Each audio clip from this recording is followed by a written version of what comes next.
Good morning, Busy Bees. It's Wednesday, December 10th. Here's your morning news rundown in under 5 minutes. So, in Georgia's House District 121, Eric Ghislaine won his race, delivering an unexpected Democratic gain in a traditionally held Republican area. Also, in Miami-Dade, Eileen Higgins won her mayoral race, flipping that seat also to blue. There seems to be a trend here where chairs are flipping blue. Let's hope it means something with this regime who doesn't plan to leave office. He keeps saying it because that's the plan, whether it's a third term, whether Vance runs and he takes over as president, becoming the vice president and president. I don't know. He has something up his sleeve they're working on.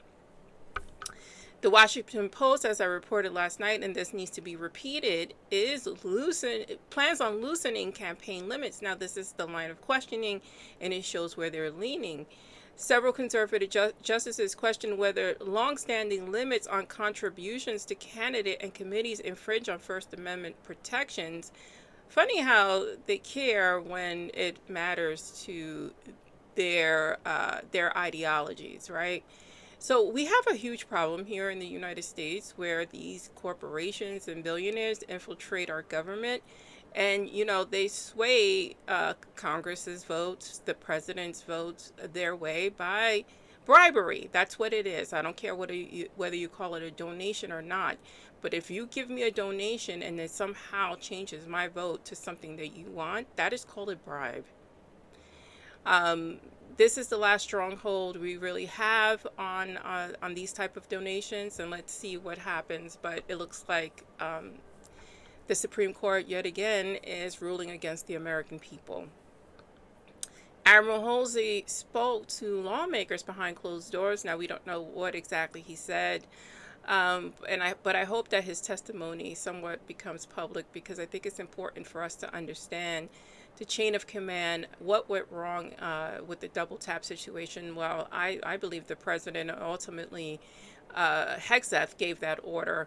I know that Admiral Bradley gladly sacrificed himself, or is willing to sacrifice himself for their gain. But I think it's important to understand what happened there from someone who has some type of morality. We know that he quit under pressure from, or retired under pressure from Hegseth, because he did not want to kill people at their whims, because it's illegal. A federal judge orders disclosure in Ghislaine Maxwell, and I'll keep harping on this one as well, because she needs to be in a regular prison.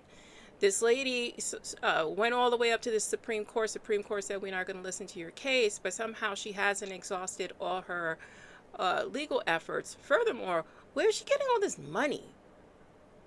This costs money. Shouldn't that money go to her victims? And shouldn't she be in a regular jail? I keep saying that, a regular prison where criminals and of this type of stature go to, and not living it up? Anyway.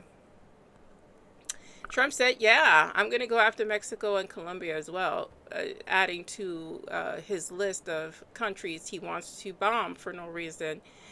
It's funny because in South America, in Venezuela, in Colombia, and even in Mexico, there are tremendous caches of natural materials. Natural materials the United States and other countries need for their supercomputers, their AI warehouses, and their batteries. So, I mean, I'll call it what it is. It's just thievery.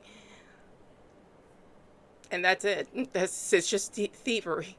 This is your morning news rundown. Stay smart, stay safe, stay informed. Like, share, and follow if you can.